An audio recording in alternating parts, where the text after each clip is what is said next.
चलिए दोस्तों, तो टेस्ट करते हैं अपनी नॉलेज को, देखते हैं हमने क्या सीखा, क्या पढ़ा अभी तक। सबसे पहला सवाल आ रहा है, explain the significance of time of supply under GST law.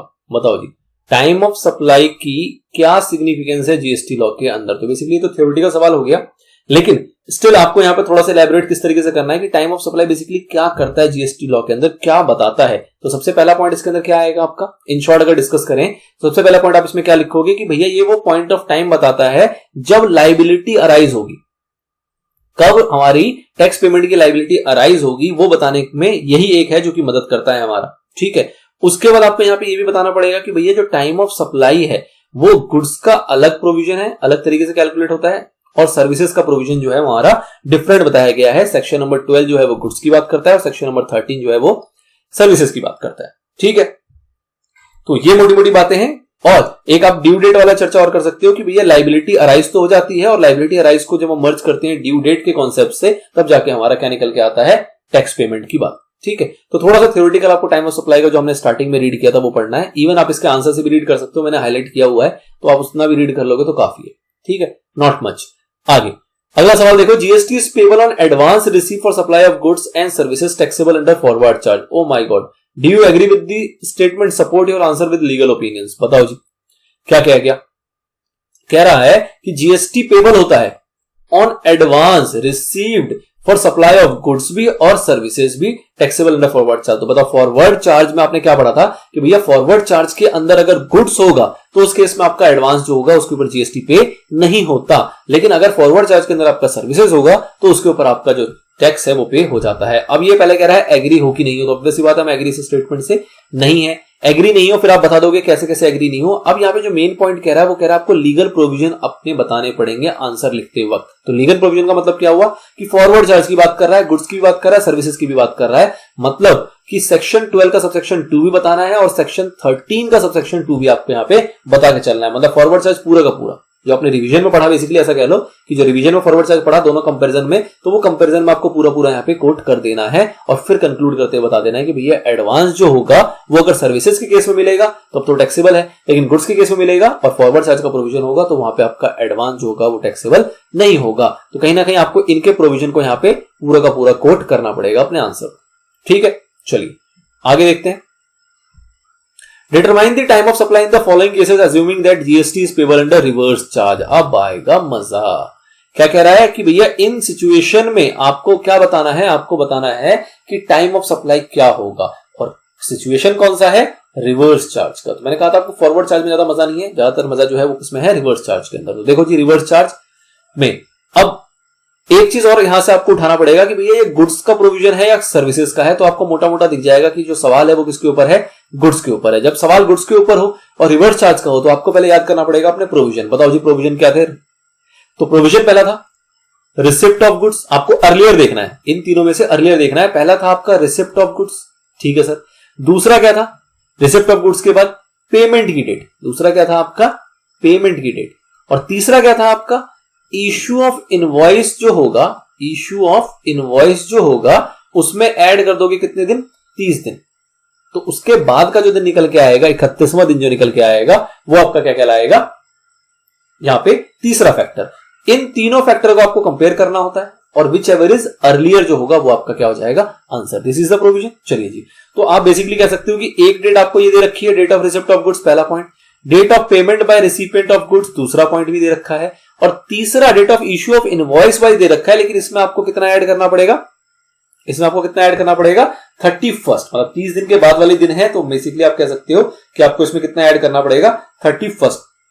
तो जून 29 है, अगर इसमें मैं 31st ऐड कर ही दूं पहले, तो बताओ जरा क्या आएगा, जुलाई 29, और उसके बाद जून 30 का ही होता है तो कोई दिक्कत नहीं है, एक दिन नीचे खिसकाने की कोई जरूरत नहीं है। जून 29 से जुलाई 29 जाएगा और उसका अगला दिन जो हो जाएगा वो क्या हो जाएगा, जुलाई 30। तो जुलाई 30 इज द इफेक्टिव डेट जो आपको कंपैरिजन में काम आएगा। बताओ पहला सिचुएशन, जुलाई 1, अगस्त 10 और जुलाई 30।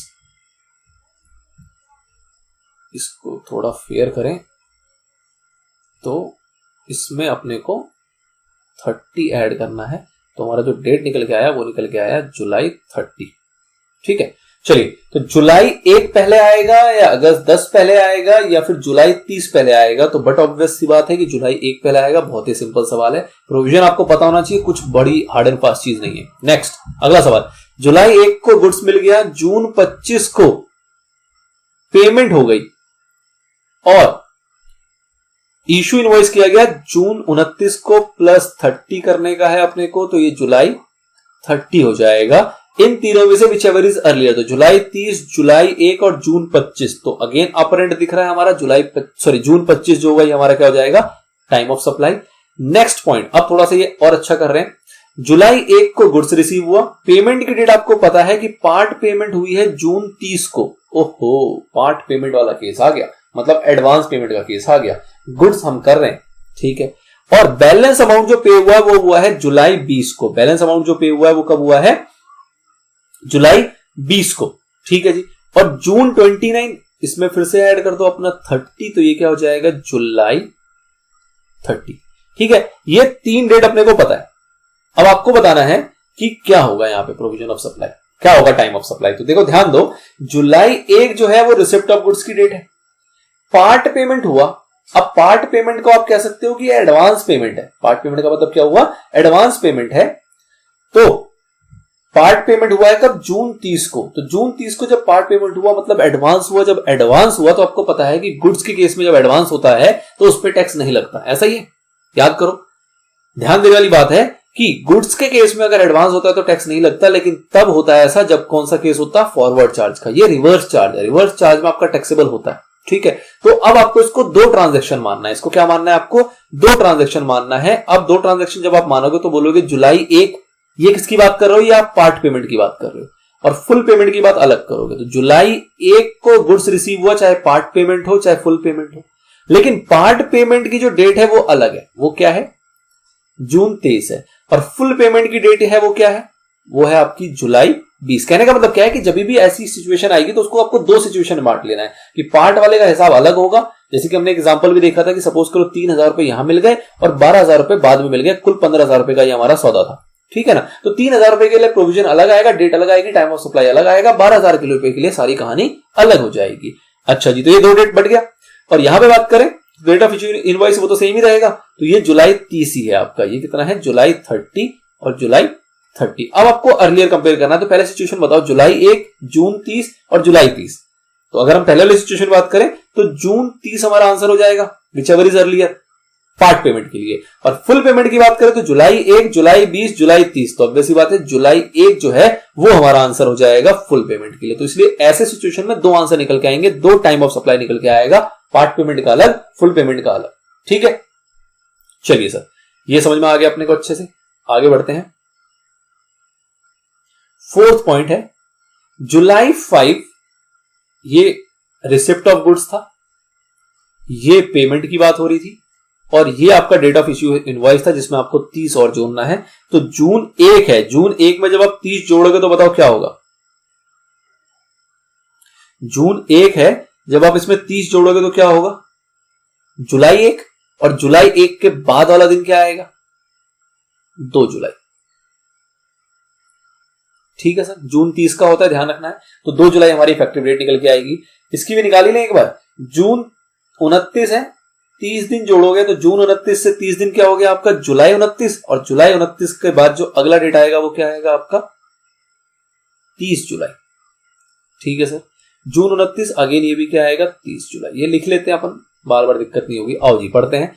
जुलाई 5 है रिसिप्ट ऑफ गुड्स की date, payment entered in the books of account से जून 28, और डेबिट हो रहा है रिसिपिएंट में जून 30 में। तो बताओ जी 2 डेट आ गई, जून 28, जून 30। काम की कौन सी है, तो विच एवर इज अर्लियर, जून 28। अब जून 28, जुलाई 5 और 2 जुलाई कंपेयर करो, बताओ इसमें कंपेयर करेंगे, बताएंगे क्या डेट आएगा। जून 28 डेट पहले है, जुलाई पहले है, जुलाई पहले, तो ऑब्वियस सी बात है ये दोनों तो जुलाई जुलाई इकट्ठी हो गया, इफेक्टिव डेट क्या हो गई, जून 28। तो इन दोनों में भी अर्लियर यही था, और इन तीनों में भी अर्लियर आपका जून 28 है। तो जून 28 is the time of supply, ठीक है सर। अगला बात करो, जुलाई 1 receipt of the goods, payment enter हुआ है बुक्स में 30 जून को, और रिसिपिएंट को मिल गया है 26 जून को। तो विच एवर इज अर्लियर, 26 जून, ये इफेक्टिव डेट हो गया। अब 26 जून, जुलाई 1 और 30 जुलाई, तो ऑब्वियस ही बात है ये दोनों जुलाई जुलाई का है, जून इज द अर्लियर, 26 जून आपका फाइनल टाइम ऑफ सप्लाई हो जाएगा। अगला सवाल देखो, अगस्त 1 को रिसिप्ट ऑफ गुड्स है, पेमेंट आई अगस्त 10 को और जून 29 को आपका ये डेट दे रखा था, इसमें आपने 30 दिन जोड़ के इसको बना लिया 30 जुलाई। तो ये अगस्त तो whichever is earlier is July, 30 जुलाई आपका आंसर हो जाएगा। तो कुछ सिंपल है, कुछ खास नहीं। अगर आप प्रोविजन आपको क्लियर है तो आपको सवाल सॉल्व करने में एज सच कोई बहुत बड़ी दिक्कत यहां पे आएगी नहीं। चलिए सर आगे बढ़ते हैं। तीसरा सवाल हो गया हमारा, question number 4, determine the time of supply in the following cases assuming that GST is payable in reverse charge. Again हमें टाइम ऑफ सप्लाई निकालना है, अगेन रिवर्स चार्ज का सिचुएशन है, लेकिन बस यहां पे फर्क क्या आ गया कि सवाल जो है वो किसका है, सर्विसेज का है। सर्विसेज के प्रोविजन को याद करेंगे। सर्विसेज के जब आप प्रोविजन को याद करोगे तो आपको याद आएगा कि एक होती थी पेमेंट की डेट और दूसरा होता था सीधा सीधा 61st day from the issue of invoice. दो ही प्रोविजन था, विच एवर इज अर्लियर अपना काम हो जाता है, ठीक है ना। तो यहां पे आपको डेट ऑफ पेमेंट पता है और date of issue of invoice पता है, इसमें आपको क्या ऐड करना पड़ेगा, 60 डेज ऐड करके बाद वाली डेट आपको निकालनी पड़ेगी और जो भी डेट ये आएगी इससे अपने को इसको कंपेयर करना है और विच एवर इज अर्लियर हमारा आंसर हो जाएगा। इससे आसान क्या हो सकता है बताओ। चलो जी, तो पहला सिचुएशन है, पेमेंट की डेट आपको दे रखी है अगस्त 10 और जून 29 में बताओ जी 60 दिन जोड़ो जरा क्या आएगा। तो जिस तरीके से मैं जोड़ता हूं अगर उस तरीके से जोड़ूं तो जून 29 है, मैं इसमें पहले जोड़ूंगा 30, तो ये मेरा सीधा सीधा हो जाएगा जुलाई 29। जून से जुलाई और जून होता है 30 दिन का, तो इसलिए जुलाई में भी मेरा 29 रहेगा, डेट में कोई चेंज नहीं आएगा। फिर मैं इसमें जोड़ूंगा 30, तो जुलाई में जब मैं 30 जोड़ूंगा तो ये मेरा जुलाई से अगस्त जाएगा और ये 29 से मेरा एक घट जाएगा, कितना हो जाएगा 28 हो जाएगा। क्यों एक घट रहा है, ध्यान करो क्यों एक घट रहा है, क्योंकि जुलाई जो होता है वो 31 दिन का होता है, तो मुझे 30 दिन ही जोड़ना है, तो ऑब्वियस बात है एक दिन पीछे होगा मेरा कंप्लीशन। तो अगस्त 28, अब अगस्त 28 को मेरे 60 डेज पूरे हो गए, मेरे को 60 नहीं चाहिए, मेरे को 61 चाहिए, तो ऑब्वियस बात है 29 अगस्त, 29 अगस्त मेरा इफेक्टिव डेट हो जाएगा। ठीक है सर, कंपेयर करो तो अगस्त 10 या अगस्त 29, तो ऑब्वियस बात है अगस्त 10, कोई बता देगा, इसमें क्या बच्चे वाली बात है। तो अगला देखेंगे, अगस्त 10 जून 1, अरे यार ये तो 60 दिन याद करवा रहे हैं, एक ही जैसा रख देते सब में कितना अच्छा रहता। चलो 29 1, फिर 29 आएगा, फिर एक आएगा, फिर 29 आएगा, तो चलो कुछ तो मेहनत बचेगी। अगेन यहाँ पे 60 जोड़ते हैं फटाफट से, बताओ जी सेम तरीके से जोड़ोगे तो जून 1 से जुलाई 1 और जुलाई 1 से अगस्त 1, लेकिन अगस्त 1 जब जाएगा तो एक दिन पहले हो जाएगा, एक दिन पहले हो जाएगा, मतलब कि आपका जो 60 दिन पूरा होगा वो जुलाई के 31 को पूरा हो जाएगा, उसका अगला दिन चाहिए तो वो हो जाएगा 1 अगस्त। इसको आप किसी और तरीके से भी जोड़ सकते हो, अपना कॉमन सेंस लगाना है, 60 दिन जोड़ के 61वां दिन आपको निकालना है, जैसे मर्जी निकालो, कोई एक लौता तरीका किसी का नहीं हो सकता। 1 अगस्त डेट आई और अगस्त 10 डेट आई, विच एवर इज अर्लियर, तो 1 अगस्त हमारा यहाँ पे आंसर हो जाएगा। बहुत ही सिंपल चल रहा है। Part payment made on June 30 and balance amount paid on सितंबर 1, तो चलिए जी इसको करना पड़ेगा। पार्ट पेमेंट का सिलसिला आ गया तो दो बातें यहां पे निकलेगी। पार्ट पेमेंट हुई है 30 जून को, 30 जून, और बैलेंस अमाउंट है 1 सितंबर को। ठीक है सर, तो दो केस यहां पे आ गए। यहां पे निकालो जरा, जून 29 का आपने जब डेट निकाला था तो क्या निकल के आया था, अगस्त 29, अगस्त 29 और अगस्त 29। पहले वाले सिचुएशन में 30 जून को कंपेयर करना है अगस्त 29 से, तो विच एवर इज अर्लियर 30 जून, तो पार्ट पेमेंट के केस में 30 जून आपका आंसर हो जाएगा।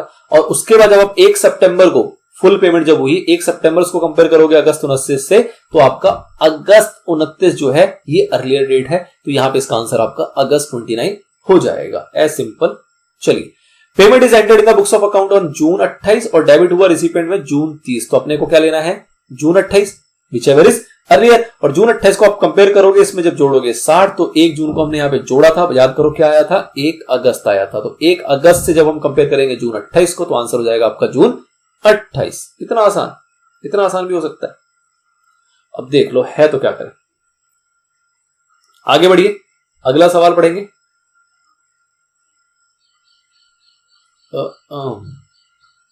पेमेंट एंटर हुआ बुक्स में जून 30 को और डेबिट हो रहा है जून 26 को, तो इफेक्टिव डेट क्या हो गई, जून 26। इसमें भी कोई बताने वाली बात है, जून 26 विच एवर इज अर्लियर। और जून 29 में जब आपने जोड़ा था 60 दिन, तो आपको पता है क्या निकल के आया था, 29 अगस्त, तो 29 अगस्त और जून 26, 29 अगस्त और जून 26 विच एवर इज अर्लियर, तो ऑब्वियस बात है जून 26 आपका अर्लियर होगा और वो आपका आंसर हो जाएगा। चलिए जी अगला सवाल देखते हैं। ये तो थे आपके लंबे चौड़े। अब आएंगे आपके केस स्टडी बेस्ड क्वेश्चंस, ठीक है। ऑल्दो हमारे पास 15 क्वेश्चन है, तो हम यहाँ पे 7 या 8 क्वेश्चन करके फिर एक छोटा सा ब्रेक ले लेंगे, क्योंकि थोड़ा सा लेंथी ना हो, आपको भी ज्यादा बोर्डर ना लगे, और फिर बाकी रिमेनिंग क्वेश्चन को करेंगे, क्योंकि क्वेश्चन इंटरेस्टिंग आएंगे, आपको थोड़ा सा फोकस की यहाँ पे जरूरत है। चलिए, तो क्वेश्चन नंबर 5 कह रहा है Kabira industries limited engage the service of a transporter for road transport of a consignment on 17 June, ठीक है sir, and made advance payment for transport on the same date, that is 17 June को advance payment दे दी, मतलब पैसे आपको पहले मिल गए। तो date of payment अगर मैं कहूं तो क्या है यहाँ पे 17 जून, ठीक है sir. However, the consignment could not be sent immediately on account of a strike in the factory and instead was sent on 20 July. Invoice was received. अब देखो 20 जुलाई क्या है आपका, जब कंसाइनमेंट भेजा गया, तो मतलब इसको मैं कह सकता हूं प्रोविजन ऑफ सर्विस। जब आपका काम कंप्लीट हुआ उसकी डेट क्या है 20 जुलाई। And invoice was receive from the transporter on 22 July. 22 जुलाई को आपका इनवॉइस आ गया, 22 जुलाई को इनवॉइस की डेट हो गई, ठीक है। ये तीनों डेट अपने को पता लग गई। What is the time of supply for transporter service, तो पहले तो ये ध्यान दो, क्या ध्यान दोगे आप यहाँ पे कि यहाँ पे ट्रांसपोर्टर सर्विस की बात हो रही है, तो अब ये तो क्लियर है कि सर्विस का है प्रोविजन, ये तो क्लियर है कि सेक्शन नंबर 13 लगेगा, लेकिन 13 का सब सेक्शन 2 लगेगा या 3 लगेगा, ये पता है क्या? नहीं, कहीं भी ये नहीं लिखा कि फॉरवर्ड चार्ज का क्वेश्चन है या रिवर्स चार्ज का क्वेश्चन है।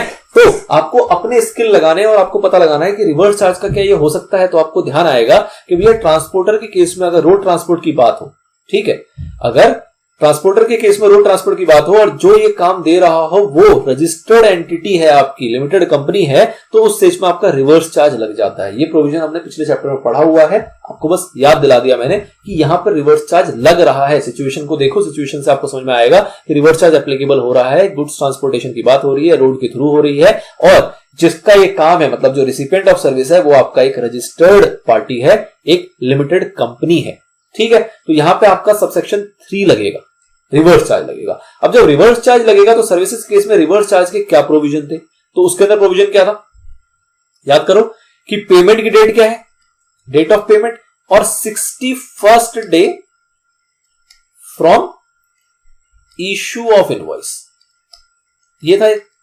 कोई दिक्कत नहीं इसके अंदर। तो डेट ऑफ पेमेंट अपने को पता है कितना, 17 जून, ठीक है सर, 17 जून पता है। 61st डे निकालो इश्यू ऑफ इनवॉइस से, तो इश्यू ऑफ इनवॉइस देखो कब हुआ है, इनवॉइस डे क्या था हमारा 22 जुलाई। अब 22 जुलाई से जब आप 61 डे निकालोगे तो बताओ क्या निकल के आएगा। 22 जुलाई से जब 61 डे निकालोगे तो क्या निकल के आएगा, तो 22 जुलाई से जब आप अगस्त में जाओगे तो एक दिन घटाना पड़ेगा आपको, 21 अगस्त हो जाएगा, और 21 अगस्त से जब सितंबर में जाओगे तो फिर एक दिन घटाना पड़ेगा आपको, क्या हो जाएगा 20 सितंबर, और 20 सितंबर का अगला दिन आपका क्या हो जाएगा 21 सितंबर, ठीक है। तो ये आ गई। अब इन दोनों से बताओ विच एवर इज अर्लियर, तो ऑब्वियसली बात है 17 जून। ऑल्दो आप नहीं भी निकालते तो समझ में आ रहा था, क्योंकि 17 जून है, यहाँ जुलाई है, प्लस हम और आगे के दिन गिन रहे थे, लेकिन आपको अपने आंसर में कोट करना पड़ेगा प्रोविजंस को भी और उसके डेट्स को भी। तो यहाँ पे आपका आंसर क्या हो जाएगा 17 जून इज योर आंसर। अगर फॉरवर्ड चार्ज में सवाल करोगे तो आपका आंसर डिफरेंट हो जाएगा और आपका सवाल गलत हो जाएगा। तो ध्यान रखना है कि chapter number 4 plus chapter number 5, इन दोनों को मिला के आपके सवाल जनरली यहां पे भी आ रहे हैं और एग्जाम में भी आएंगे, ठीक है सर, समझ में आ गया। सवाल नंबर 5, आगे बढ़े। क्वेश्चन नंबर 6 क्या कह रहा है, Raju Private Limited receives the order and advance payment on 5 January for carrying out an architectural design job। कह रहा है आर्किटेक्चरल डिजाइन जॉब है, ये करने का इनको ऑर्डर मिला और एडवांस में पैसे भी मिल गए 5 जनवरी को। तो डीओपी क्या हो गया, डेट ऑफ पेमेंट क्या हो गया 5 जनवरी। It delivers the design on 23rd April by oversight, no invoice is issued at that time and it is issued much later after the expiry of the prescribe period for issue of invoice. मतलब ये नहीं बता रहा कि invoice issue कब हुआ है, लेकिन ये बता रहा है कि जो भी प्रिस्क्राइब पीरियड है आपका उसके बाद जाके इश्यू हुआ है। कोई बात नहीं। डिलीवर कब हुआ डिजाइन, तो डिलीवर हुआ 23 अप्रैल, तो इसको हम क्या बोलेंगे प्रोविजन ऑफ सर्विस 23rd अप्रैल। अब आपसे कह रहा है when is the time of supply of service. तो पहले तो ध्यान रखो time of supply of service जैसे ही आया आपको ध्यान रखना है कि ये 13/2 की बात करेगा या 13/3 की बात करेगा, फॉरवर्ड चार्ज की बात करेगा या रिवर्स चार्ज की बात करेगा। तो forward charge reverse charge, reverse charge में ऐसा कुछ था कि आर्किटेक्चरल डिजाइन जॉब लेके कोई ऐसा पॉइंट था, ध्यान रखना आपको इस तरीके से, क्योंकि हमने 23 पॉइंट वहां पढ़े थे, 23 ऐसे हेड पढ़े थे और उन सिचुएशन को ही आपको याद रख के आपको समझ में आ जाएगा कि रिवर्स चार्ज यहाँ पे है या नहीं है। तो ये वाला पॉइंट हमारा रिवर्स चार्ज में नहीं था, तो ऑब्वियसली बात यहाँ पे प्रोविजन किसका लगेगा फॉरवर्ड चार्ज का। अब जब फॉरवर्ड चार्ज का लगेगा तो बताओ फॉरवर्ड चार्ज का रूल क्या था, तो फॉरवर्ड चार्ज का रूल दो था। पहला कि अगर with in prescribe time period में अगर आपका इनवॉइस इश्यू हो गया है तो उस केस में हमें लेना होता था डेट ऑफ इनवॉइस और डेट ऑफ पेमेंट, इन दोनों में से whichever is ले। लेकिन यहां पे कह रहा है कि प्रिस्क्राइब पीरियड जो था इश्यू ऑफ इनवॉइस का, उसके बाद जाके इनवॉइस इश्यू किया गया, तो ये तो नहीं लगेगा। क्या लगेगा फिर लगेगा आपका प्रोविजन ऑफ सर्विस और date of payment whichever is earlier. तो प्रोविजन ऑफ सर्विस ये रहा, डेट ऑफ पेमेंट ये रहा, बताओ whichever is अर्लियर। 5 जनवरी, तो 5 जनवरी आपका हो जाएगा यहां पे आंसर। तो ये जितनी बातें मैं ओरली बोल रहा हूं ये सारी चीजें आपको लिखनी होगी कि इस तरीके से आपने इवैल्यूएट किया, यहां पे ऐसे जज किया, जज करने के बाद अब आगे बढ़े, फॉरवर्ड चार्ज में आए, फॉरवर्ड चार्ज में आपने ये वाला प्रोविजन लगाया, ये नहीं लग पाया एज पर द क्वेश्चन, तो फिर आपने ये वाला क्लॉज बी लगाया और क्लॉज बी सेक्शन 13 सबसेक्शन 2 का क्लॉज बी लगाया और क्लॉज बी लगाने के बाद आपने आइडेंटिफाई किया कि आपका टाइम ऑफ सप्लाई क्या होगा। चलिए नेक्स्ट आते हैं क्वेश्चन नंबर 7 और इसके बाद ले लेंगे ब्रेक छोटा सा। क्वेश्चन नंबर 7 कह रहा है investigation shows that 150 cartons of ceramic capacitor were dispatched on 2 August but no invoice was raised and the transaction dispatch of carton were not entered in the accounts. कह रहा है accounts में भी enter नहीं किया गया। There was no evidence of receipt of payment. कह रहा है पेमेंट जो मिली उसका भी कोई एविडेंस नहीं है। What is the time of supply of 150 cartoons for the purpose of payment of tax. आपसे कह रहा है कि बताओ टाइम ऑफ सप्लाई क्या होगा जिस केस में हमें कुछ भी नहीं पता। ठीक है, तो ऐसा सिचुएशन हमने देखा था, ऐसा सिचुएशन हमने देखा था। तो क्या कह रहा है देखो कि आपका यहां पे गुड्स है पहली बात, तो यहां पे वैसी वाली कोई प्रोविजन नहीं आ रही कि रिवर्स चार्ज देखना फॉरवर्ड चार्ज देखना, ऐसा कुछ नहीं है। गुड्स की बात हो रही है, गुड्स डिस्पैच किया गया। डिस्पैच करने की डेट पता है अपने को क्या, 2 अगस्त। 2 अगस्त क्या है हमारी डिस्पैच करने की डेट। अब जिस दिन पे वो डिस्पैच हुआ गुड्स हमारा 2 अगस्त को डिस्पैच किया, लेकिन कह रहा है कोई इनवॉइस नहीं है, कोई इनवॉइस की डेट नहीं, कोई इनवॉइस रेज नहीं किया गया। ट्रांजैक्शन जो है वो भी हमारे बुक्स ऑफ अकाउंट में एंटर नहीं किए गए हैं और कोई एविडेंस नहीं है किसका, रिसिप्ट ऑफ पेमेंट का। ये वाली सिचुएशन है। मतलब यहां पे कहीं ना कहीं आप कह लो कि कोई सा भी जो क्लॉज है आपका सेक्शन 12 का वो यहां पे अप्लाई नहीं हो पा रहा है। जब कोई भी क्लॉज आपका अप्लाई नहीं हो पा रहा होता है तो उस केस में आप क्या करते हो, बताओ जी, इस केस में हम क्या करते हैं।